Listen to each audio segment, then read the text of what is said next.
"I told them you ghosted me." He said it like a joke, but the rumors spread like fire, and suddenly I was the villain of his rewrite. I remember my freshman year of high school like it was yesterday, even though I'm now 20 and have moved on to a different life, one full of independence and self-discovery. Back then, I was just 15, trying to navigate the chaos of adolescence while juggling my own insecurities. That was when Ethan transferred to our school, and everything changed. I didn't know it then, but my life would soon revolve around a tangled web of guilt and obligation. Ethan was different. He had this air of vulnerability that was both heartbreaking and confusing to me. He came into class with a shy smile, his dark hair often falling into his eyes, which he would brush aside nervously. At first, I was polite. How could I not be? But deep down, I never intended to be his friend. I felt a strange mix of sympathy and discomfort each time he approached me at lunch, his hopeful expression contrasting sharply with my internal dread. I wanted to help, but I also wanted to run. It was a constant battle within me, be kind or protect my own space. As the weeks went by, Ethan's daily visits became more taxing. He'd sit across from me, eyes wide with anticipation, sharing stories that seemed to spill out of him like a waterfall.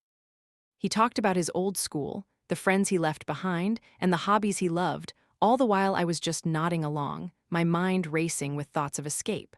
I found myself trapped in a cycle of politeness. I wanted to tell him that I needed space, but the thought of hurting him felt unbearable. It was like standing at the edge of a cliff, knowing I had to jump but terrified of the consequences. When he finally invited me to his house, I reluctantly accepted, not wanting to hurt his feelings. I hoped that maybe, just maybe, he would find another friend and lessen his reliance on me. But instead of finding his footing, he seemed to lean on me even more. I remember the way he looked at me, as if I was his lifeline in a stormy sea. It felt suffocating, but I couldn't shake the guilt that came with pushing him away. As I got to know him better, I discovered that Ethan was dealing with a lot beneath the surface. His parents had recently divorced, and he had moved to our school to escape a past filled with bullying and isolation. It was like a punch to the gut when I learned this. Here I was, avoiding him, while he was desperately seeking connection during a tumultuous time in his life. My guilt intensified. How could I distance myself from someone who needed me so much? I felt like a villain in a story I never signed up for, the protagonist who was supposed to be the hero, but was failing miserably. "So Reddit," I typed, my hands trembling slightly as I stared at the screen, each word feeling heavier than the last. AITA for wanting to distance myself from someone who depends on me for friendship. I felt the weight of my question pressing down on me. I had never wanted to be cruel, but each interaction left me feeling drained, as if I were pouring from an empty cup. I wanted to help him, but at what cost to myself? I hoped the Reddit community would offer some insight into my internal struggle, some clarity on how to navigate this emotional minefield without losing myself in the process. Update 1. After sharing my initial thoughts with Reddit, I was overwhelmed by the responses. Some users offered encouraging words, sharing their own experiences with similar situations, while others delivered tough love, urging me to prioritize my own well-being. It was comforting to know I wasn't alone in feeling this way. Yet, as I read through the comments, one thing became clear. I needed to establish boundaries, even if it felt like I was letting someone down. To gain some perspective, I turned to my best friend, Sophie. We had been inseparable since middle school, sharing countless moments that shaped our lives. She had this incredible ability to cut through my anxiety and help me see things more clearly. I remember sitting on her bed, surrounded by the familiar chaos of her room, posters plastered on the walls, clothes scattered about, and the warm glow of fairy lights casting a cozy atmosphere. The scent of her lavender candles filled the air, calming my racing heart as I opened up about Ethan. "I just feel so guilty," I admitted, my voice barely above a whisper. "Ethan needs someone, and I just want to disappear." The weight of my confession hung in the air, heavy and suffocating. I could see the concern in Sophie's eyes as she listened intently, her fingers absently playing with the edge of her blanket. Sophie regarded me with a mix of sympathy and resolve. "You can't be his only friend, Leela. You need to take care of yourself, too. It's okay to want space." Her words resonated deeply, echoing in my mind long after I left her house. It was hard to reconcile my desire for self-preservation with the guilt of abandoning someone who seemed so lost. I felt as if I were standing at a crossroads, unsure of which path to take. As the days passed, anxiety became my constant companion. I practiced what I'd say in front of the mirror, trying to channel confidence while battling my overwhelming guilt. "Ethan, I need some space for a while. I hope you understand." It sounded so simple, yet the weight of those words felt monumental. I imagined how he might react. Would he look hurt? Would he lash out? The thought made my stomach twist in knots. Sophie and I brainstormed ways to gently distance myself from Ethan without causing a scene. "Just start small," she suggested. "Limit your responses to his texts and gradually reduce your interactions." It felt like a plan, but my heart raced at the thought of actually following through. Each day, I found myself torn between my compassion for Ethan and my desperate need for personal space. During this time, I also became acutely aware of my family dynamics. My parents had always emphasized the importance of being polite and accommodating, often preaching, "You catch more flies with honey." Their words echoed in my mind, a constant reminder of the pressure I felt to maintain harmony in all my relationships. But at what cost? The realization hit me hard. I had been putting everyone else's needs before my own for far too long. I felt like I was drowning under the weight of expectations, and I couldn't keep it up. The night before school resumed after our extended break, I lay in bed, staring at the ceiling, my heart racing. The fear of Ethan's reaction loomed over me like a dark cloud. Would he understand? Would he blame me for his loneliness? I tossed and turned, knowing I needed to be brave, yet paralyzed by guilt. I thought about all the times I had smiled politely while feeling trapped, all the moments I had avoided speaking my truth. When I finally returned to school, the atmosphere felt different. The hallways buzzed with chatter about TikTok trends and upcoming events, but I felt like an outsider in my own life. I watched as students laughed and mingled, feeling a pang of envy at their carefree interactions. Ethan's eyes lit up when he saw me, and for a split second, my heart softened. But then the pit in my stomach returned, reminding me of the conversations I needed to have. "Hey, Leela." He called out, his voice bright with expectation as we met at our usual lunch table. I forced a smile, trying to mask the turmoil inside me. As I sat down, I felt the weight of my decision pressing down on me. "I've been thinking maybe we could hang out less." The words tumbled out before I could second-guess myself, and I braced for his response. Ethan's expression faltered, confusion washing over his face. "What do you mean?" he asked, his voice tinged with uncertainty. I took a deep breath, prepared to explain my feelings, but the thought of hurting him made my heart ache. I needed to find a way to be honest without breaking him. "Look, Ethan," I started, my voice shaking slightly. I feel overwhelmed. I'm sorry, but I need some space to figure things out." The moment the words left my mouth, I felt a mix of relief and dread. Would he understand? Would this be the moment everything changed between us? Update 2. The days following our last conversation felt surreal. I had expressed my need for space, but the air between us was thick with unspoken tension. Ethan's confusion was palpable. His smile faltered whenever we crossed paths in the hallways, and I felt a pang of guilt each time I saw him. Was I being selfish for wanting to prioritize my own mental health? I had to remind myself that taking care of myself didn't make me a bad person, but the guilt lingered like an unwelcome shadow, creeping into my thoughts at the most inconvenient moments. When COVID-19 led to school closures, I found myself in an unexpected situation. The abrupt end to in-person classes provided a strange sense of relief. Suddenly, I didn't have to navigate the cafeteria or worry about running into Ethan every day. Online learning became my escape, a way to disengage from the social pressures I had felt before. I was grateful for the distance, but I couldn't shake the nagging worry about Ethan. Was he okay? Did he feel abandoned? During the initial weeks of online classes, I kept my distance, responding to Ethan's texts with short, non-committal answers. "How's it going?" he would ask, and I would reply with something like, "I'm fine, just busy with school." I tried to keep things light, hoping my vague responses would show him I was still there without inviting him into my life too deeply. But despite my attempts to maintain a boundary, I could feel the weight of his expectations lingering in the background, a constant reminder of the emotional burden I was trying to set down. One evening, I was scrolling through social media when I stumbled upon a post that made my heart sink. Mia, one of the popular girls at school, had posted a picture with Ethan, both of them laughing and looking carefree. My stomach twisted painfully at the sight. I felt a strange mix of relief and jealousy. Was Ethan moving on, or was he still relying on me while trying to forge new connections? I quickly scrolled past the photo, but my mind couldn't shake the image of them together. The sight of them enjoying each other's company twisted something deep inside me, something between longing and guilt. The next day, I learned that Mia had inadvertently revealed Ethan's reliance on me to her friends. During a conversation, she mentioned how Leela was ghosting him, and suddenly, the rumor mill began to churn. The whispers echoed in the hallways, reaching my ears as I tried to focus on my work. "Did you hear about Leela? She ditched Ethan," I overheard one girl say to another, laughter tinged with cruelty. Panic set in. I felt the eyes of my peers on me, judging and gossiping about my choices. How had it come to this? I had only wanted to create space for myself, but now it felt like I was the villain in a story I never wanted to be a part of. The more I heard, the more isolated I felt.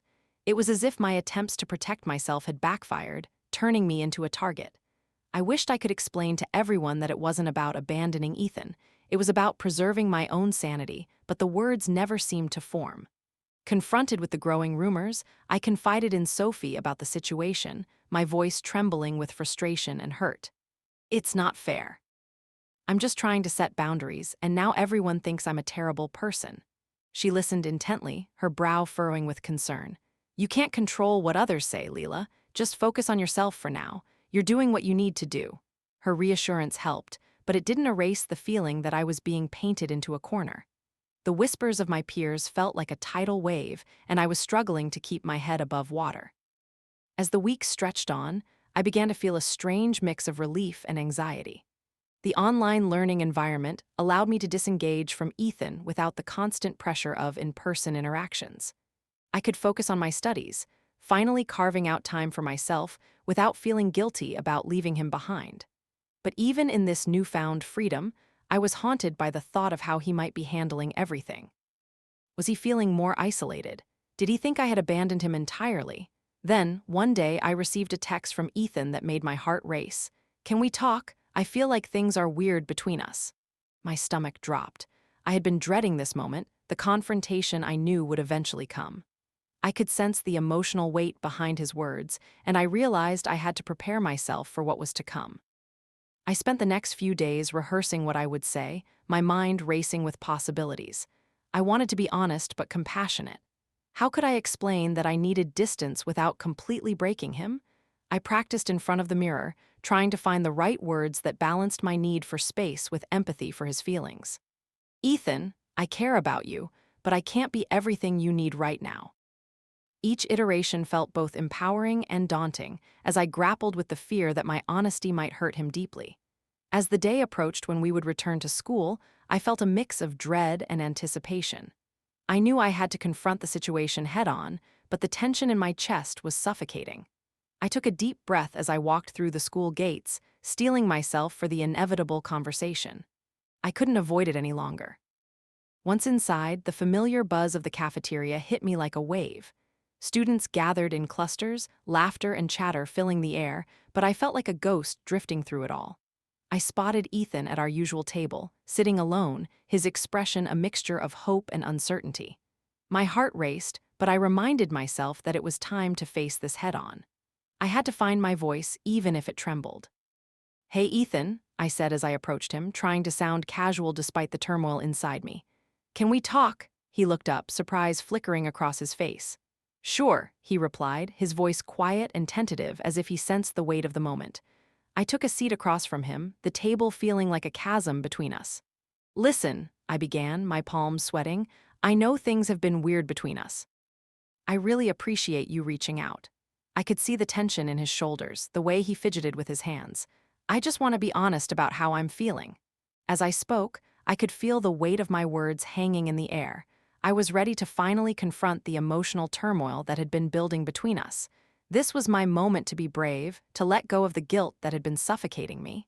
Update 3. So we finally had that conversation in the cafeteria. My heart pounded in my chest as I sat across from Ethan, the weight of our unspoken tension hanging heavy in the air.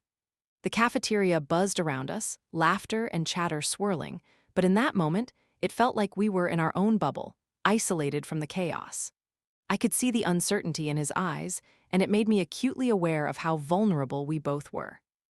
"Ethan," I started, taking a deep breath to steady myself, "I know things have felt really strange between us. I've been doing a lot of thinking about our friendship." I paused, searching for the right words to convey my feelings without causing him pain. "I think I need to explain why I've been pulling away." His brows furrowed, and he leaned in slightly, his attention fixed on me. "Okay," he said softly, his voice barely above a whisper. "I'm listening." "I've felt overwhelmed for a while now," I confessed, my voice wavering. "You've been going through so much and I wanted to be there for you, but I realized that I can't be everything you need. I need to take care of myself too." The admission felt like a weight lifting, but I could see the hurt flashing across his face, and it pierced my heart. I had expected discomfort, but seeing it in his eyes made my own guilt surge. "A lot of you pointed out in the comments that I needed to set boundaries, and I finally understood what that meant," I said, hoping to ground my words in the support I had received from Reddit. "I understand that you have your own life," he replied, his tone a mixture of sadness and understanding. "I just thought we had something special. I thought we were friends." His voice trembled slightly, and I felt my chest tighten at the vulnerability he was exposing. There it was, the unspoken bond we had shared, suddenly feeling fragile and precarious. "We are friends, Ethan," I reassured him, trying to maintain eye contact. "But I can't be your only source of support. It's not fair to either of us. I want you to find other friends, to connect with more people. It's important for you to have a support system beyond me." My words hung in the air, heavy and laden with the truth that had been swirling in my mind for so long. I felt like I was standing on the edge of a cliff, ready to jump into the unknown. He looked down, and I could see the emotions battling within him. "I get that, but it's hard for me," he admitted, his voice cracking. "I've lost so much already." "I thought you were someone I could rely on." The pain in his words cut deep, and I felt a wave of guilt wash over me, but I had to stay strong. "I know it's hard, and I'm sorry for that," I said, my heart aching for him, "but I can't be your only friend. You deserve to have connections with other people, to not feel alone in this." I wanted to reach out and comfort him, to tell him it would be okay, but I also knew I had to set boundaries. It felt like I was asking him to let go of a lifeline, and the thought terrified me. For a moment, there was silence between us, the noise of the cafeteria fading into the background. I could see the gears turning in Ethan's mind as he processed what I had said. "You're right," he finally said, his expression shifting from confusion to acceptance. "I guess I've been so focused on what I lost that I didn't realize I was pushing you away too." Hearing him acknowledge my feelings felt like a small victory. "I just want you to be happy," I said, my voice softening, "and I want to be happy too." Ethan nodded slowly, his gaze shifting to the table as he absorbed my words. "I really appreciate you being honest with me," he said, his voice more steady now. "I'm going to work on making new connections. I guess I didn't know how to do that without you. I think I'll join the campus book club." The mention of the book club surprised me, and I felt a surge of hope. "That sounds amazing. You'll meet new people and find common interests," I encouraged, genuinely excited for him. As we finished our conversation, I felt a sense of closure that I hadn't anticipated. Although the road ahead would be uncertain, I knew I had taken a significant step toward prioritizing my own well-being.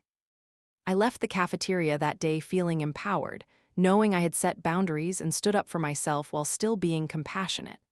After our talk, I noticed a shift, not just in my relationship with Ethan, but within myself. I focused on my studies and rekindled friendships that had taken a backseat during my time with Ethan. I began to feel more balanced, more like myself than I had in a long time. I found joy in the little things, binge-watching shows with Sophie, laughing at inside jokes, and spending quiet evenings reading. These moments, once lost in the chaos of my guilt, returned like long-lost friends. As the weeks went on, I heard through mutual friends that Ethan was making an effort to expand his social circle. It warmed my heart to know he was taking steps toward healing. I hoped he found the connections he needed, and that he would be okay, even if it meant our paths diverged. I wanted him to know that I cared about him, but I also needed to embrace my own journey. Reflecting on the entire experience, I realized this wasn't just about Ethan anymore, it was about finally choosing myself. I had learned the importance of setting boundaries and prioritizing my own mental health. It wasn't easy, but it was necessary. I had discovered my own voice, the strength to advocate for myself, and the courage to face uncomfortable truths. So here I am, sharing my story, hoping it resonates with someone else who might be in a similar situation. Thanks for helping me find my voice, Reddit. Remember, it's okay to advocate for yourself, even when it feels uncomfortable. In the end, you're the one who has to live with your decisions, and it's possible to create a life that honors both yourself and others.